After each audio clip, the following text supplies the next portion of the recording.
کاغذ کے اندر کوئی پیسہ آپ کے سامنے نہیں ہے تو لوگ اس کو کیسے ٹرسٹ کریں گے، کیسے اس کے اوپر اس طرح کی جو اکانومی ہے اس کو کیسے استعمال کریں گے، یہ اور خاص کر کے پاکستان جیسے ملک کے اندر یہ سب سے بڑا چیلنج نہیں ہے؟ یہ اسی طرح ہے جس طرح اب آپ کسی کو واٹس ایپ کرتی ہیں، خط یا کاغذ نہیں لکھتی.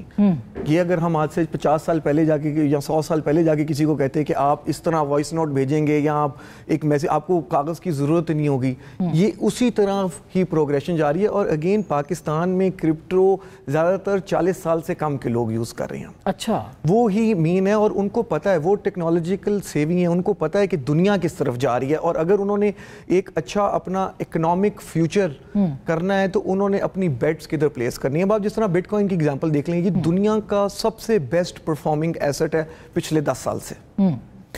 ہر چیز کو اس نے سرپاس کر دی. ایک چھوٹی سی ایگزامپل دے رہا ہوں کہ جب آئی فون 4S آیا تھا، اتنی پرانی بات نہیں ہے، وہ تقریباً 58 بٹ کوائن کا اس وقت تھا.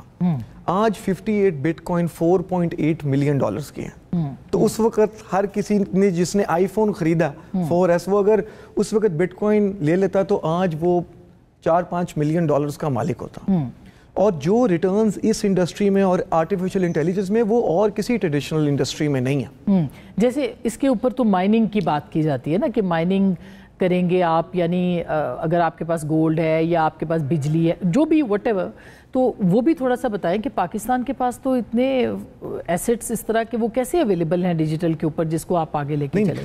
بٹ کوائن کی مائننگ کے لیے آپ کو صرف انرجی چاہیے اور ہمارے پاس ایکسیس انرجی ہے. اور اگین ہم کوئی ایکسپیریمنٹ نہیں کرنا چاہ رہے. بھوٹان کا 38% ان کے ملک کا G D P bitcoin mining سے آتا ہے. 38%.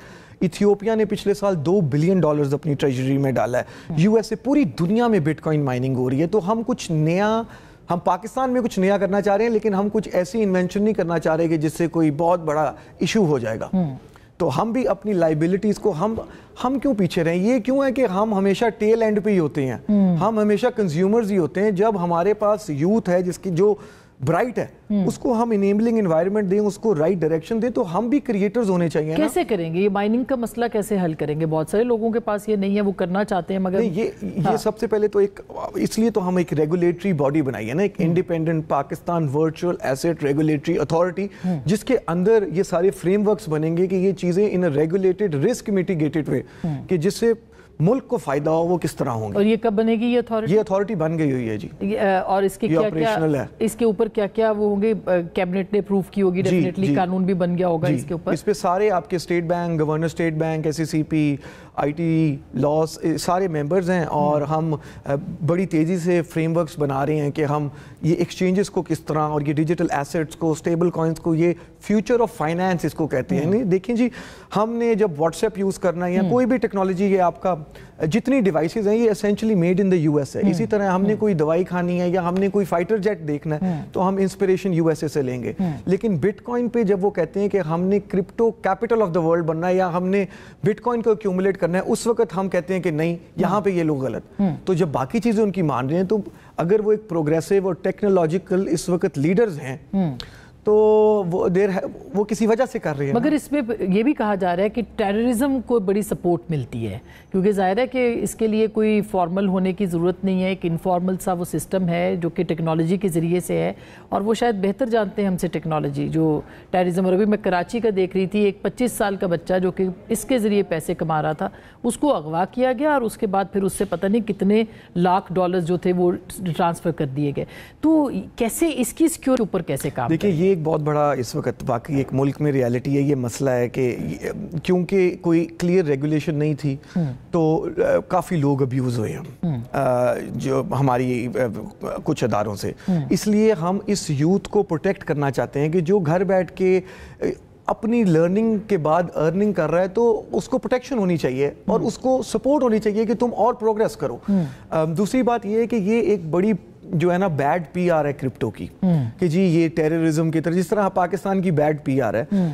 کرپٹو کی اللیسٹ، کرپٹو میں جو غلط ٹرانزیکشن ہے وہ سب سے کم ہے. ابھی بھی سب سے زیادہ کیش میں اور تھرو بینکنگ چینل. اور یہ دس از ڈیٹا، کیونکہ کرپٹو میں ہر چیز ٹرانسپیرنٹ ہے، ہر چیز پبلک ہے اور ایک لیجر پہ ہے اور وہ چینج نہیں ہو سکتی اور ہر چیز ٹریک ہو سکتی ہے. یعنی آپ اس کو ٹرانسفر کر سکتے ہیں جو فزیکل جسے کہتے ہیں منی یا رقم، اس کے اندر آپ اس کو بالکل کر سکتے ہیں، لیکن جب آپ کریں گے تو پتا ہوگا کہ کس نے کیا کیا. یہ سب ایک آپ سمجھیں گے یہ سب ویزیبل ہے، سب پبلک کے پاس ہے. یہ اس طرح نہیں ہے کہ آپ کے بینک کے پاس کتنے لوگوں کے اکاؤنٹ ہیں، وہ ٹرانزیکشن کدھر ہو رہی ہے، یہ ہمیں نہیں پتا. بٹ بلاک چین پہ جو ہو رہا ہے وہ ہر کسی کے پاس ایکسیسیبل ہے. لیکن اس کو پکڑیں گے کیسے، یہ ایک امپورٹنٹ بات ہے. اس کے لیے ٹولز ہیں. اس لیے تو آپ دیکھیں نا کہ یو ایس اے اور پوری دنیا کا اب نیریٹو کرپٹو پہ چینج ہو گیا ہے. وہ سب اس کو امبریس کرنا چاہ رہے ہیں کیونکہ اس سے ایفیشنسیز، اس سے ریونیو، اس کے بہت زیادہ یوز کیسز ہیں.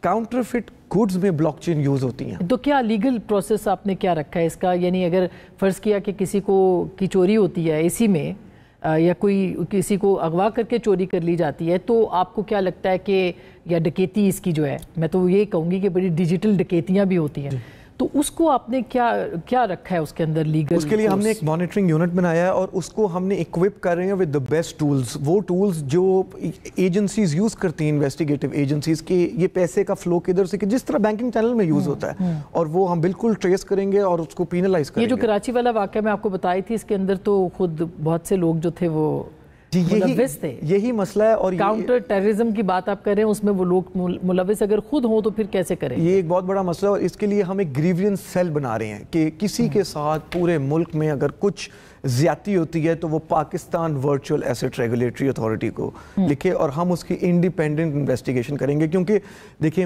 ہمارا انٹرسٹ اس ینگ عوام کے ساتھ ہے. یہ جو ینگ بچے ہیں ان کو فیسیلیٹیٹ کرنا، ان کو سپورٹ کرنا ہے، کیونکہ اگر یہ گرو کریں گے تو ملک کا جی ڈی پی گرو کرے گا.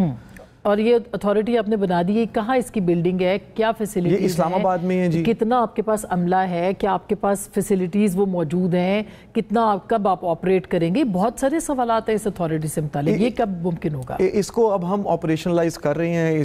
ابھی اس کی ہائرنگ بھی شروع کرنے لگے ہیں، اس کے بجٹس اپروو ہو رہے ہیں.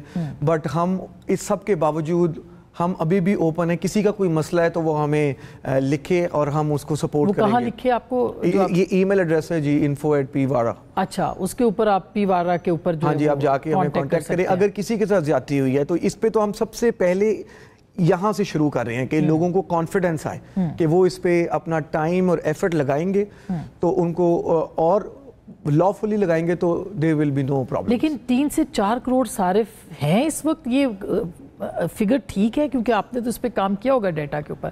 کتنے ہیں یا اس سے زیادہ ہے؟ اس کے پیچھے کیوں ہیں؟ کیونکہ آپ کی فری لانسر ہی تقریباً 7 سے 8 ملین لوگ ہیں.